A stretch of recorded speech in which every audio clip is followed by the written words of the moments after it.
નમસ્કાર મિત્રો, મારી યુટ્યુબ ચેનલમાં આપ સૌનું સ્વાગત છે। આજે આપણે ધોરણ 8 વિષય ગણિત દ્વિતીય સત્રાંત પરીક્ષા 2023-24ના પેપરનું સોલ્યુશન કરીશું। પહેલો પ્રશ્નમાં છે ખાલી જગ્યા પૂરો। પહેલી ખાલી જગ્યા છે વળતરના ટકા ખાલી જગ્યા પર ગણાય છે। જવાબમાં આવશે છાપેલી કિંમત। બીજો પ્રશ્ન છે જેમાં તમને સૂત્ર આપેલું છે પી એ શું દર્શાવે છે? જવાબમાં આવશે મુદ્દલ। ત્રીજો પ્રશ્ન છે ભાવનાએ 1 લાખની લોન 12% વ્યાજ દરે 2 વર્ષ માટે લીધી તો લોનની મુદત? જવાબમાં આવશે 2 વર્ષ। હવે બીજો પ્રશ્ન આવે છે કે નીચેના દાખલા ગણો। મનીષે 16,000માં ટીવી ખરીદ્યું, તેમાં 5% વળતર મળ્યું। તેણે ટીવી ખરીદવા માટે કેટલા રૂપિયા આપ્યા હશે? એની ગણતરી મિત્રો આ રીતે થશે કે રૂપિયા 16,000 વળતર 5%, તો વળતર રૂપિયા માટે 16,000ના 5%, એટલે કે 16,000 ગુણ્યા 5/100 અને આવશે રૂપિયા આપણે 800। અને એ ખરીદ કિંમત શોધવા માટે 16,000 - 800 કરીશું। જવાબમાં આવશે 15,200। બીજા કિંમતમાં જીએસટી શોધવાની છે રૂપિયામાં, તો મૂળ કિંમત છે 5,000, જીએસટી 12%, તો જીએસટી માટે જવાબમાં આવશે 600 રૂપિયા, એટલે પડતર કિંમત મળશે આપણે 5,000 + 600, એટલે કે 5,600। ત્રીજો પ્રશ્ન 12,000નું 10% પ્રતિ વર્ષના દરે 2 વર્ષ માટે ચક્રવૃદ્ધિ વ્યાજ શોધો। જવાબ આવશે આપણો મુદ્દલ બરાબર 12,000, આર બરાબર 10%, એન બરાબર 2 વર્ષ। તો ગણતરી કરતાં આપણે ચક્રવૃદ્ધિ વ્યાજ મળે છે 1,454 રૂપિયા। હવે બીજો પ્રશ્ન છે અવયવ પાડવાનો છે, તો 5 + 2x કૌંસમાં 3 + 2x ગણતરી કરતાં આપણે જવાબ મળે છે 15 + 11x + 2x²। બીજો પ્રશ્ન છે y - 8 અને 3y + 4 એની ગણતરી કરતાં આપણે જવાબ મળે છે 3y² - 20y + 32। હવે એના પછીના દાખલામાં પણ અવયવ જ પાડવાના છે, x - 5 x + 5 + 25 ગણતરી કરતાં છેદ ઉડી જશે અને આપણે જવાબ મળશે x²।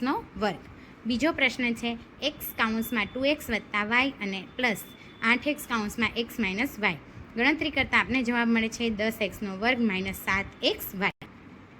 પ્રશ્ન નંબર 3 એમાં પહેલો છે એક સમબાજુ ચતુષ્કોણના વિકર્ણોની લંબાઈ 7 સેમી અને 12 સેમી છે, તો તેનું ક્ષેત્રફળ શોધો। ગણતરી થશે કે વિકર્ણ 1 7 સેમી છે, વિકર્ણ 2 12 સેમી છે। સમાંતર બાજુ ચતુષ્કોણના ક્ષેત્રફળનું સૂત્ર થશે 1/2 ગુણ્યા વિકર્ણ 1 ગુણ્યા વિકર્ણ 2। જવાબ મળશે આપણે ગણતરી કરતાં 42 ચોરસ સેમી। પ્રશ્ન નંબર 4 ખરા અને ખોટા જણાવો। પહેલો પ્રશ્ન છે કોઈ વસ્તુ દ્વારા ઘેરાયેલી જગ્યાની માત્રાને તે વસ્તુનું ઘનફળ કહે છે, એ મિત્રો આવશે ખોટું। બીજું લંબઘનનું ઘન બરાબર આધારનું ક્ષેત્રફળ ગુણ્યા ઊંચાઈ, એ આવશે સાચું। ત્રીજું 4 સેમી બાજુવાળા સમઘનનું પૃષ્ઠફળ એટલે કે 64 સેમી², જવાબ આવશે ખોટું। અને ચોથું r ત્રિજ્યાવાળા અને h ઊંચાઈવાળા નળાકારનું ક્ષેત્રફળ 2πrh થાય, એમાં પણ આવશે ખોટું। બી પ્રશ્ન છે એક દૂધનું ટ્રેક્ટર નળાકાર છે, તેની ત્રિજ્યા 1 સેમી અને લંબાઈ 7 સેમી છે। આ ટેન્કરમાં કેટલા લીટર દૂધ ભરી શકાય? તો એના માટે આવશે નળાકારનું ઘનફળ બરાબર πr²h અને ગણતરી કરતાં આપણે જવાબ મળે છે 22 સેમીનો ઘન। અને એના પછીનો દાખલો છે એમાં પણ લંબઘન માટેનું ક્ષેત્રફળ શોધવાનું છે, એ પણ આ જ રીતે દાખલો થશે। ત્યારબાદ આવે છે પ્રશ્ન નંબર 5 જોડકા જોડો। એમાં પહેલામાં આવશે સી, બીજામાં આવશે એ, ત્રીજામાં આવશે ડી અને ચોથામાં આવશે બી। નીચેના દાખલા ગણો। એમાં બંનેમાં કિંમત શોધવાની છે, કિંમત શોધી અને સાદુરૂપ આપવાનું છે। 2/3 -2 એની ગણતરી કરતાં આપણે જવાબ મળે છે 9/4।